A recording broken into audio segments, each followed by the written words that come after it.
Hello everyone. Today our timings have been a bit all over the place in the last few weeks, and today we're recording this on a Friday as opposed to the usual Sunday, so 2 days earlier, although I may, when you're listening to this, it may be a bit more in line with the usual record time, so I may be sitting on it for a couple of days, we shall see.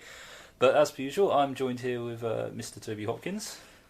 Hello, Stuart. Hello, and there's some maybe slightly sombre news today in that this hopefully not. We'll see. The slightly sombre news. Well, cue the violin strings and everything else. In the words of Vinnie Jones in Lobster, it's been emotional. So on you go. Indeed. So we may be. Well, no, we will be going on a hiatus for a short while. Well, Toby's going on a holiday or something. Working holiday. Working holiday. Is it still Tristan da Cunha? We shall see. I've just got some stuff to do, really, and I watch too many films, so I've got to just take a break from that.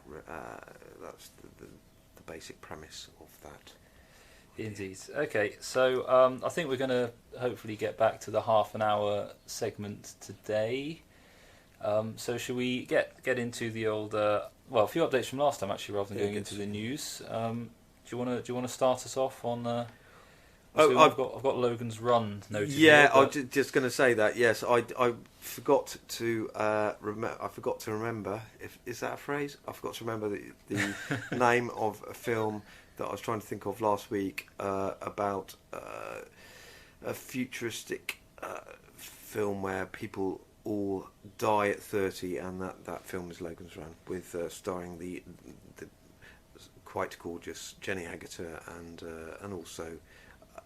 For ladies in the audience, maybe Michael York, is it? Michael York. Okay, yeah. So that one's checked. I did go and watch it again, and I have to say I got my sort of 50% sort of bum ache rate in there. I didn't. I couldn't get through it. But anyway. Okay, you've got to fill us in a bit on Time Bandits, on the roles of John Cleese and Michael Palin as well. Oh yes, that was my other... which you were actually watching, to remember. Which you were watching when I came in now, so I've curtailed you slightly in terms of your viewing pleasure. Yes, you came early, so I didn't quite get to the Cleese and Palin cameos, and I did remember that Palin plays quite... a humorous character called Vincent, I believe, and he's desperately trying to woo a wench in a carriage that I believe that then gets hijacked by the time travelling dwarves, as one does when going on the average train journey. He does it very well. I didn't remember that John Cleese played Robin Hood. That was a less memorable role. Indeed, but can be confirmed as being that is indeed what they were doing. Yes. Other notes, so this is going back. I've got another here from at least 2 weeks ago now, when we were talking about music-related films, and I commented I didn't much like Rodriguez's second album. Yes, I just wanted to appease that, because I went back to watch, to listen to both albums, having enjoyed the music generally, and actually, one reviews is. What's the phrase? One reviews his opinion is meat, one's murder. Yeah, I actually preferred the second one. So just to what do you call it? Balance up. Balance it up. Yeah, balance it up. I still think you're wrong. load of dodgy B-sides as far as I'm concerned. Yeah. Okay. Okay, but I've got one note. When we were talking about Dennis Quaid the other day. Oh, yeah. Turns out it was actually Dennis Hopper, a different Dennis Hopper in that awful Mario Brothers film from 1993. Yeah, film I completely missed. Indeed, yeah, for good reason. You did a good job missing it. Oh, excellent. Right. I don't think your life would be improved having watched it, to be honest. Right. But yeah, when I was just looking up, there's a good quote from Bob Hoskins, which kind of sums up the quality of the film when he was asked about his role in it, and he sort of described it as the worst thing I ever did, and that the whole experience was a nightmare. So okay. I don't think no one's singing its praises. No one benefited from that. No. Apart from Dennis Quaid, who wasn't actually in it. Okay, that's good. Yeah. Or maybe Dennis Hopper for being accidentally not attributed for being in it. Right. Shall we go on to the news? A few bits of news. Obviously, Cannes is still going on. Oh, yes, and- but sorry to interrupt. Did you hear that there was an earthquake in Kent? yes, that's right. And that links in with some Cannes news as well. Really? Yeah. Do you want to make that link before we get on to the... Okay. Well, they apparently certain members of whoever have been complaining that women aren't wearing high heels. They're supposed to be wearing high heels on the red carpet, and they're the ones who are turning up saying, "Look, I'm going to loads of movie premieres. I don't really want to wear high heels. I don't know, go away." And I've heard there's earthquakes in Kent, so I'm just not risking it. Was that the excuse they've been giving? That's my link. Right? No, there's an interesting story about an actress lady who was an amputee, so couldn't wear heels, being turned away for not wearing high heels, and had to tell them she was an amputee. Right. Anyway, other news. Right. The Lobster. Since our last recording, the pick of the Cannes list that you gave us last week has indeed been screened now. From what I saw, had some pretty good feedback. Would you like to add any more? It's been really nice to hear that it's got good feedback, because it sounded like an interesting concept and film, and it reminded me that Colin Farrell can do funny stroke sad, which he did very well in Bruges. And I also find it interesting that there's no trailer around, which is I think that's a good thing. This is an interesting. And I would like to see it. It's a film I'd like to see. Keep an eye out then. Anyway, so at least to me, good pick. Anyway, you spotted that one well. At least by initial reviews, it's looking like that's the way. And then going my pick, The Little Prince, because we are recording on Friday, and only it was literally screened today, so I had a quick look. At Cannes. At Cannes it was today. So only a couple of reports had come out from not necessarily the most reputable of sources, not the big hitters. I can't remember who. A couple of sort of bloggers who no one's ever heard of, and maybe Vanity magazine as well. I think maybe done before. But in general, they were also quite positive. Although a slight caveat was that I think Pixar released their latest animation a few days earlier called Inside Out, which the word return to form seemed to keep cropping up for that one. So that could be another worthwhile one to look out for as it comes along. I think it's the same director as the guy who did Up a few years back. So hopefully that bodes quite well, and obviously the reviews are doing so as well. Did you actually get around to watching the trailer? I caught up with it, and I'd have to say visually I wasn't too impressed with the whole style, but I was very interested with the synopsis that Stu gave, and and the story that he surrounded it with, and absolutely well worth a look. So I'm going to give it a look at some point. I hope so. And I'd recommend it. Hopefully a couple of decent picks anyway from there, and then again the Pixar one, which appears to be getting very good reviews, so that again could be one to look out for when it comes out. I'm sure it's going to get the big release. You'll know when it comes along, basically. That Pixar will definitely make sure that everyone is aware that it's coming out. So news outdone. All the film, from what I gather, all the films you've watched this week, Toby, all fit in with our feature this time. So we're going to wrap it all into one section. Indeed, I've done some fairly decent research for that. Which would you like to? How would you like to call it? Well, you've got strong silent types. It's not necessarily strong in all cases, but should we say very strong film presences without the need of having... This is on the back of the Mad Max... Oh, actually, one bit of Mad Max movie. I forgot, just skipped it out of my notes. Yeah. George Miller making another Mad Max. Right, okay. I mean, the film, when we watched it last week, was left pretty open. It definitely wasn't conclusive when it finished, although it was kind of the sort of, not quite the sort of riding into the sunset, but the sort of, Mad Max walking away from this story, basically leaving it completely open-ended for a sequel, which George Miller is confirming that he is very likely to do at some point in the near future. Yeah. What would you like to see if George Miller came to you and said, Toby, I'm making another Mad Max? Well, here's 2 points, and I'm afraid they're slightly negative.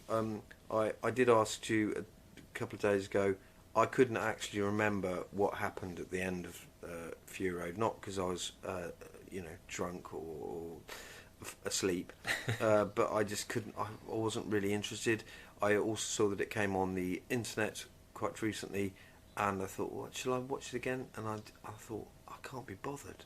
So that's my. It's a bit of a one-hit film, I think. I remember watching Jumanji when I was younger as well. And that's a one-hit film. After you've watched it once, there's no need to ever go back and watch it again. And I think Mad Max does. But yeah, going back to your question, George Miller comes to you and says, "Toby, I'm making another Mad Max. You're the arbiter of all that is good about film. What do I need to do to make this an even bigger box office smash?" Is Fire Tom Hardy top of the list? I just going to say that. As much as I'm sure he's a lovely chap and all that, but I'd say fire Tom Hardy. Employ somebody like Mel Gibson and get some more dialogue in it. Okay, just more car chases again. The car chases are different kinds of action. Or I suppose it's got to be on the road. Really, it is Mad Max. Yeah, stop and have some narrative to it. Because that's what the first 1 and 2 had, which made them so good. And the first one was made for whatever it was, 70 grand or something stupidly small, and was hugely successful. And if that's what people want. Number 4, I would second that. Yeah, improving Tom Hardy and a better balance between action and narrative. I mean, you can have as much action providing the action is also telling a story, but in the case of Mad Max, that the action doesn't. It's just sort of like, here's a bit of action while we get from point A to point B, and it actually, in reality, point A to point B is an entirely arbitrary function as well. And I'd probably call it Mad Maxime, and have Charlize Theron be the main character. She's taken over, doing some more top lass. Yeah, she was great. Indeed. Okay, so feature. Get back to ourselves. Feature. So something along those. Basically, people. This is on the back of Mad Max with Tom Hardy not doing, in our opinion at least, not doing the greatest job of being the quiet, charismatic hero or anti-hero, as it could be the case. So we've compiled a list of people who've actually done that role well over the history of cinema. So you sent me through the list of, and on a bit of discussion, we've got a few others here from last week afterwards. Top of my list, I've got the 1973 pick Westworld, which had Yul Brynner. Indeed, and he's simply billed as gun. I mean, you can tell it's going to be a quiet role when you're just billed as gunslinger. Yeah, gunslinging robot in a futuristic robot amusement park that goes awry. And then they start shooting the clients. Which must be a bit distressing for those there, and it's exciting. And he's striding around with this very iconic walk where he's got his thumbs poked in his belt. What do you call it? What are those called in your belt? Is this sort of just his gun belt essentially, or his holster? His chaps? Is it in his chaps? Is he wearing the full cowboy garb? Belt? No, the belt. Oh, sorry. The thing the bullets go in. No. Your belt. Just a belt. A pair of trousers, and you got the things. The belt goes in, and you got the thing the belt goes in. Yeah, the buckle. No, not quite. I know. Okay, so I haven't prepared this bit very well. But anyway, he looks very iconic, and he doesn't say a lot after the first initial contact with the main client, who's played by a guy called Richard Benjamin.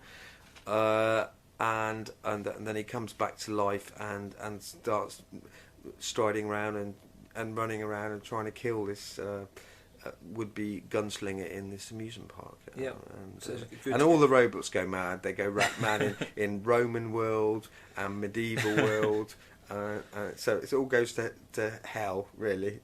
So good performance and a good film. I'm getting the feeling. Yeah, I enjoy. I went back to watch it and I enjoyed it very much, and I remembered it fondly anyway. Okay. I think next we've got a more legitimate Western. I've got on the list here, all the way back in 1952. Yeah, which is Marshal Will Kane, played by Gary Cooper in High Noon. This was a corker. This was a suggestion by Stu for our list, and I'd never watched a Gary Cooper film before, and never watched High Noon, and and it's a fab film, absolutely fab. He is. I know what the fuss is about now. It was probably like a top 3 best performance that I've ever seen. Wow. It was so realistic, and that's what you kind of. I mean, you can see actors that they're playing themselves, or they're playing sort of kind of slightly quirky characters or whatever. You just believe this guy, and it's got some fantastic dialogue. Delivered also there's a flaky replacement sheriff that is replacing Gary Cooper because he's just got married and he's going to leave town. Oh no, what's going to happen? Right, so this flaky sheriff, who's played by Lloyd Bridges, who you might remember as one of the main characters in Airplane, who's got some funny lines. I chose the wrong day to give up everything. He goes through the whole list of stuff, and they get more and more. I chose the wrong day to give up heroin. I think he ends up saying or something. Anyway, it's in a slightly more serious role. Yes, it's younger days. So Gary Cooper is trying to gather deputies up together because he knows that this hoodlum, this criminal, is coming back into town on the noon train. I think he's called Frank Miller. Oh, and right. They keep having this shot of the train tracks, which is excellent. It just keeps, you want to see what happens, and his mates are waiting at the train station, and Gary Cooper does not get any deputies up, so he's got to fight them on his own. Oh, right. Oh, fair enough. And there's one just down part of this film is at the end, the orchestration, the music is dreadful. I was just absolutely wanting Gary Cooper to shoot the orchestra as well as the bad guys. Unfortunately, he didn't, and I did have one.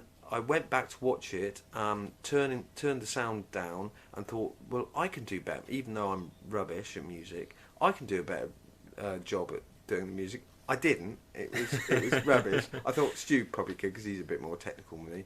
But so I think that'd be a lovely challenge for anybody to do that. The reimagining of the final scene in High Noon. Do some better music because it's dreadful. It's really dreadful. Okay, well, should we leave it there? Yes. Very good film, other than the music at the end. Yeah, absolute fab film. Absolute fab. I suppose I could have gone into our one last week about music-based films, just as a downside, I suppose, but the rest of it's good. A bit further into the future, Terminator. Both Terminator 2, which was Robert Patrick's T-1000 in 1991, and also a good few years later, 12 years later in fact, Kristanna Loken's TX in Terminator 3. Which we mentioned briefly a few weeks ago. Great walks and great runs, Very quiet. Yes. In fact, the T-1000, I think, says nothing at all. He doesn't say anything, does he? He just kind of keeps melting and getting shot in the face and everything, going through lift shot, like melting through the door of a lift. And I think she's actually better. The next one. I'm not too sure about. It's a tough one. The problem is Terminator 2 is a much better film. I find it quite hard to disentangle. I mean, I think she was in the second one. Then maybe there would be too much. We were talking about runs last week with the Run Lola Run and various other things. She did have a good. Yeah, she did. I struggled to disentangle her from a vastly inferior film. Which is, but I think to be honest, you could have had anyone playing the T-1000 in Terminator 2. I mean, you've basically got to look serious and stride places, and just keep not getting killed. Talking about walks, can I jump to Chief?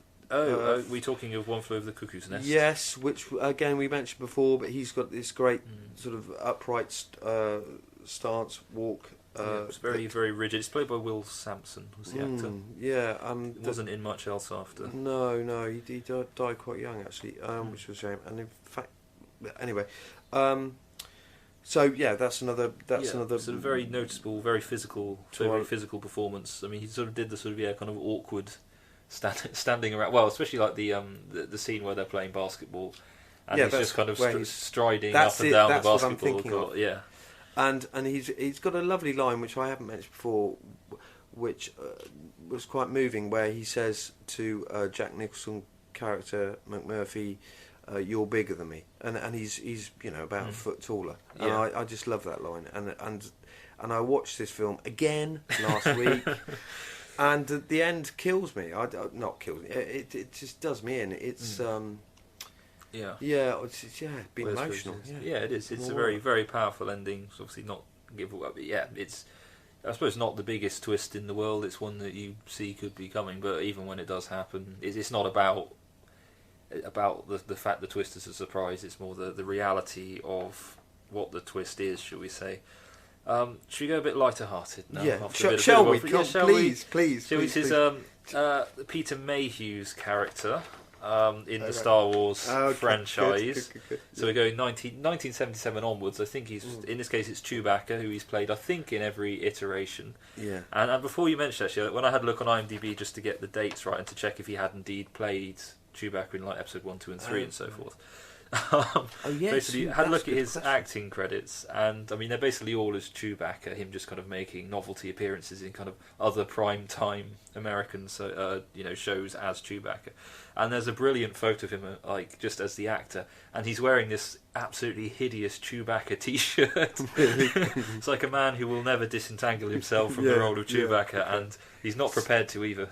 So is he actually playing it in the forthcoming one that's out in December or I would have thought. I mean, if they're going to get Harrison Ford back, surely they're going to get Peter Mayhew back as well.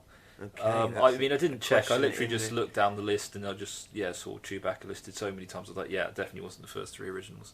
Right. I presume he's going to be.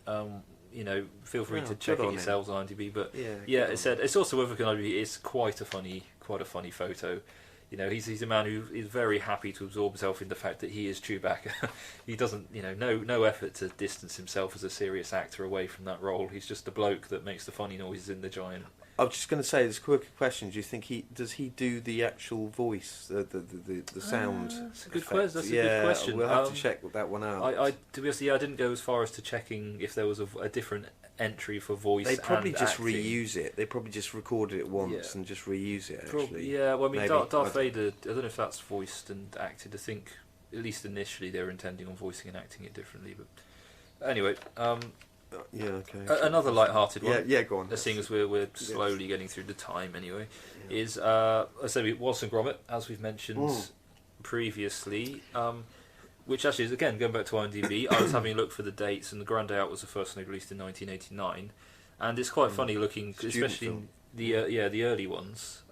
You've got literally, obviously, one credit, because obviously only Wallace is the only person that speaks in the entire film, first and second one, I think. So it's just got Peter Sellers. Is it Peter Sellers? Peter Sallis? Peter Sallis, that's the one. Yeah, just him listed as voicing Wallace. But anyway, do you want to talk a bit about Wallace and Gromit? Well, this was another animal character that very good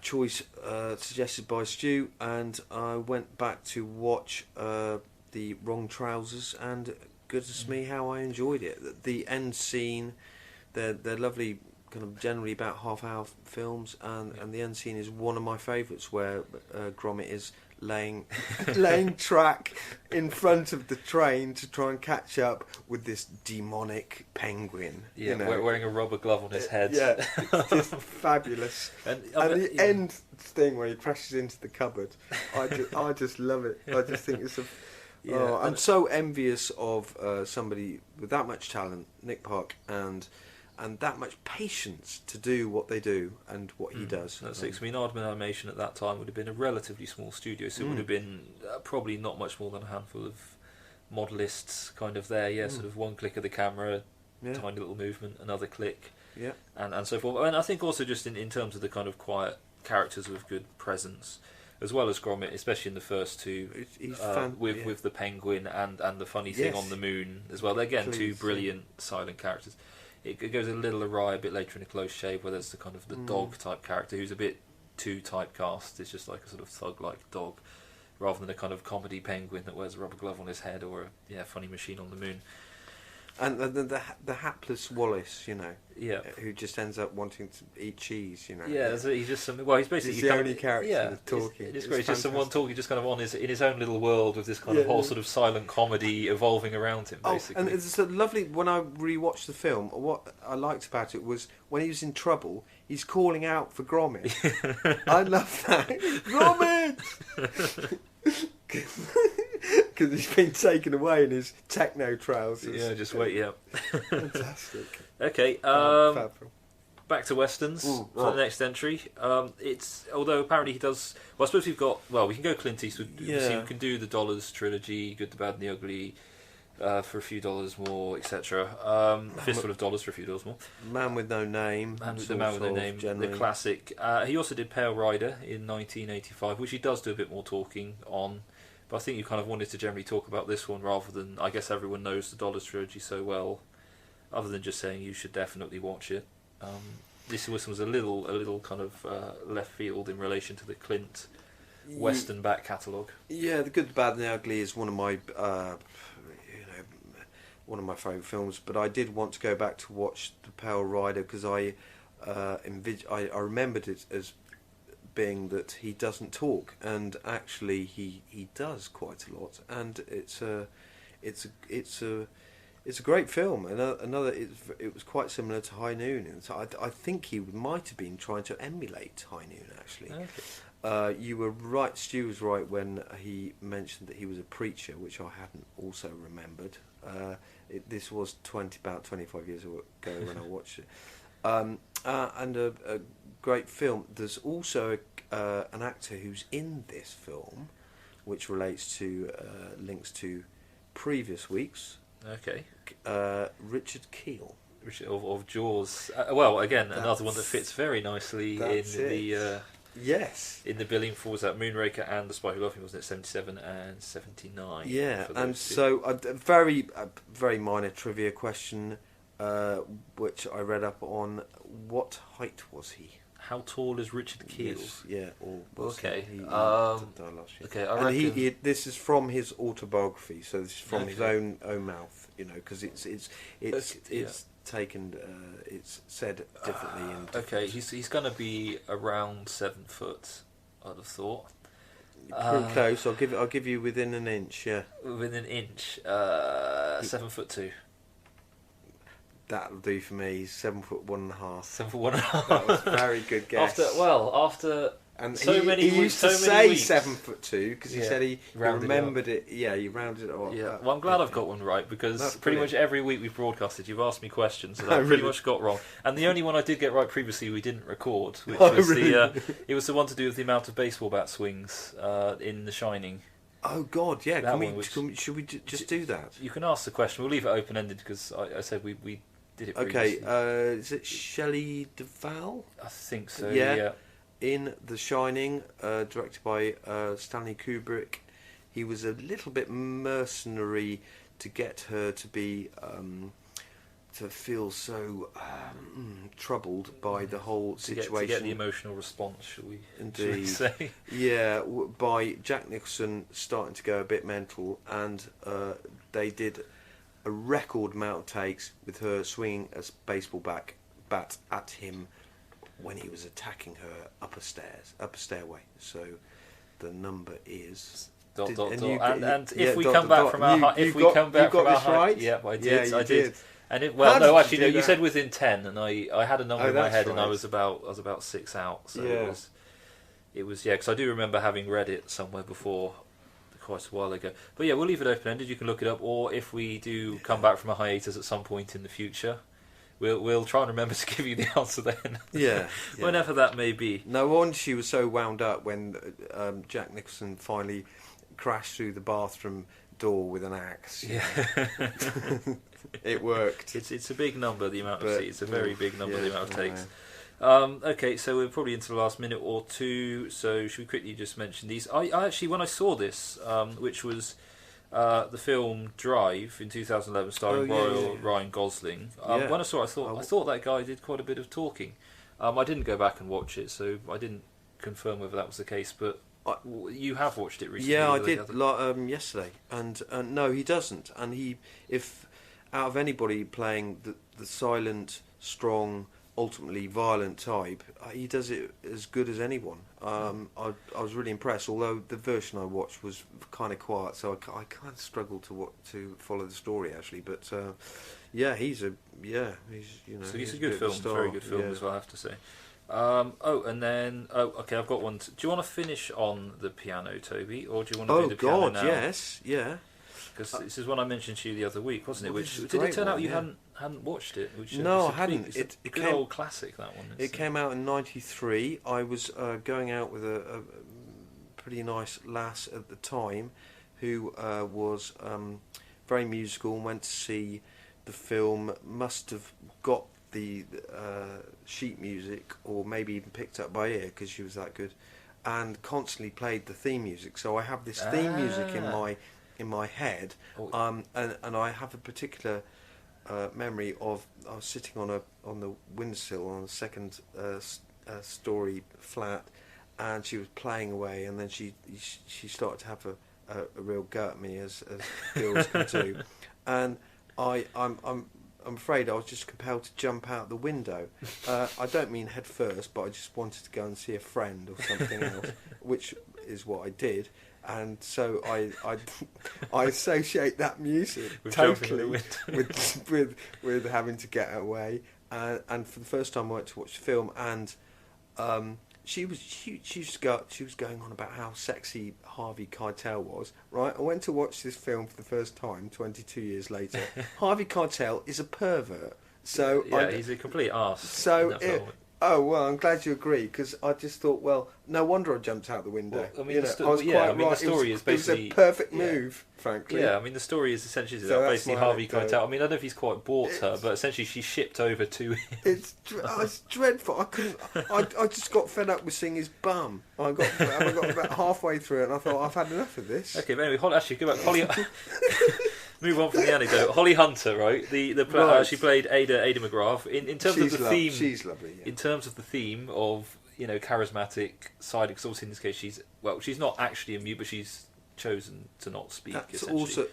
Yeah. How's the performance in relation to obviously the feature? Terrific, and I'm really interested as a kind of side point. I'm really interested in sign language. I think it's something actually that should be taught in schools. I think it's a wonderful alternative to communication than voice. Indeed. And she's great, and I really like her, and I really like her. I went to watch A Life Less Ordinary because I really like her in that. She's sexy Texan accented angel character, but talking in this one. But yeah, she talking and gorgeous voice. Yeah. I mean, not all American accents right. are, but yeah. Okay. I think we've got. I'm going to make one quick mention, seeing as we pretty much run out of time, to Tomisaburo Wakayama, who was in the Lone Wolf and Cub, also known as the Baby Cart series, which were a series of films. Well, it's a series of 6 films, basically about a kind of. Well, they remade in 1980 a version called Shogun Assassin. He's basically a guy who was employed to kind of kill shoguns, essentially, and then he was sort of disrespected by another clan, and then went out on a mission to seek vengeance, as the classic kind of Japanese martial arts films go. Right. What was quite interesting is that they made 6 films. The first 4 of them they all shot in 1972. They pretty much did them back to back. Really? Yeah, pretty much did 4 in a row. This series, it's an incredibly good series. I mean, they're worth finding out if you can. The first 2 in particular are really good. And then it kind of is, it's still good as it goes along. But the second one is the kind of one that is central to, I think, Baby Cart at the River Styx, I think the second one is. And that kind of encapsulates the majority. It's a lot of him basically sitting there kind of meditating a bit and then killing some people, and then he's pushing his kid around in his pram and then pulling some samurai swords out and killing some more people. And yeah, it's great. It was directed by also the guy who went on to direct and star in the Zatoichi series of films as well. So you've got the link in there to kind of one of the modern-ish, they started in the 60s, I think, was Zatoichi. But the modern classic kind of samurai films as well. And he doesn't talk, the main character. He does a bit of grunting. He does a bit of grunting and a bit of mumbling for him. I was going to go back and watch it, but we've pushed it forward a couple of days, so I didn't quite get round to it. But I do remember it being generally a very quiet film, because it's a lot of obviously it's a lot of atmosphere, essentially, kind of waiting the impending enemies coming to try and kill him, or him trying to kill them in silence, and then all that sort of stuff. Last one on my list. is for the film Birdie, 1984. Oh yes, Al Thank you. Colombato, played by Nicolas Cage. Yeah, one of my early favourite films. I watched this when it came out when I was about 15, and very young Nicolas Cage and Matthew Modine, Vietnam veterans that come back. Matthew Modine has got some type of what's that phrase? Post-traumatic Shell shock, post-traumatic stress disorder. thing. And basically shuts up, and despite Nicolas Cage's attempts to talk to him, and he's mumbling as well. He's like in Tom Hardy mumbling mode when he comes back. He fails to get through to him, and it's a lovely film, and it's got one of my favourite endings in a film, beyond The Wrong Trousers. Okay. It's up there. And would explaining it spoil it? So leave it quiet and just ask people to watch it if they want to see it. Yeah, it's quite a ruminative sort of film. I would just go and watch it and listen out for whatever Nicolas Cage is mumbling about when he's on a train. You know. Indeed. Okay. It's basically about a guy that's quite obsessed with birds, and and sort of becomes one. Oh right. Okay. Something like that. Okay. So actually, should we take this feature? Because I think you've covered them all. Should we just take this feature full circle before we finish off? Right. Good. Because I've just thought of it now. I'm going to go down the list again as what we've gone through, and I'm just going to ask you: would the actor do a better job than Tom Hardy playing Mad Max? Simple yes or no answer. Yeah. Okay. So first one, Yul Brynner. Better Mad Max. Yep. Gary Cooper. Yep. Robert Patrick of the T-1000 in Terminator 2. I'd say no. No. Kristanna Loken, TX in the Terminator 3. What? So there'd be two Well, females she'd in be the truck. Just if ignore all the other cast, just Mad, because you've got Mad Max 1, 2 and 3 and everything else as well. Yeah, just I think if she she would was be. cast in doing the kind of Yeah, just about. Yeah. Okay. Peter Mayhew in a, or maybe just say because he never ever gets out of role from Chewbacca, just have Chewbacca sat in the trunk. I mean, it would probably be more entertaining, a more entertaining role.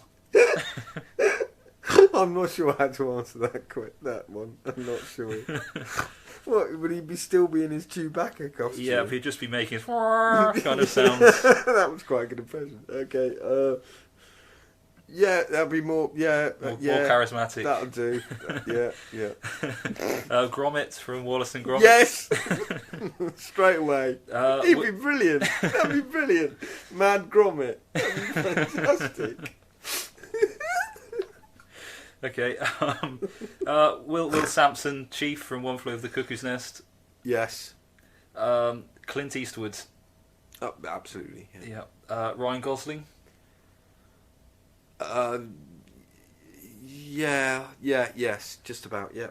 Holly Hunter. Yes. Thomas Saburo Wakayama. I don't know that, but that's one from. I think it would be a very different film. He wouldn't look right carrying guns. Put it that way. But probably. Let's just say probably. I don't know his character well, but yes, probably. Okay. Nicolas Cage or Michael Modine. Sorry, I'm still on Gromit. That's fantastic. Okay. Brilliant. Well, Modine or Nicolas Cage, either one of those. Oh right, okay, that's a good one. Cage would, yeah. Modine wouldn't, but okay. Yeah. And last but not least, Richard Kiel. I don't think he's got the action hero look. No. So of those, who would be the best? Oh, put them forward. This is some Gromit. fast fire. Gromit. Okay. Brilliant. So with that, I don't know if Toby's capable of saying goodbye at this point, but we will. Honestly, that's ticket there. Yeah. On that delightful note, yes. We will leave you for Mad Gromit. Probably more than a week. Don't delete back us as from soon your as podcast. possible. We'll be back. Yep. Friday. Yep. as soon as possible, wherever Toby may end up and however we may communicate in the future. But we shall, see what happens. So goodbye, potentially, well, now and potentially for a short while. Cheerio and good night.